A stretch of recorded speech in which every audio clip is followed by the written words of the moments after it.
The largest natural bridge in the world is located in the state of A, Virginia, B, Colorado, C, Arizona, or D, New Mexico.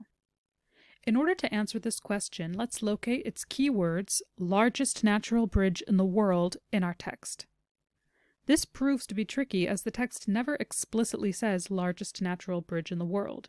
However, we can use context clues from the text to help us figure out which bridge we're talking about. We see that if a score of such bridges, like the Natural Bridge of Virginia, were thrown together side by side, they would not be so large as the Natural Bridge of Pine Creek, Arizona. From here we can see that the bridge in Virginia is smaller than the bridge in Arizona. But it doesn't stop there. The next sentence goes on to tell us that the Natural Bridge of Pine Creek, Arizona, is to the world's natural bridges what the Grand Canyon of Colorado is to the world's chasms. In other words, the greatest and grandest. This tells us that the Natural Bridge of Pine Creek, Arizona is the biggest bridge in the world, which is exactly what the question is asking us.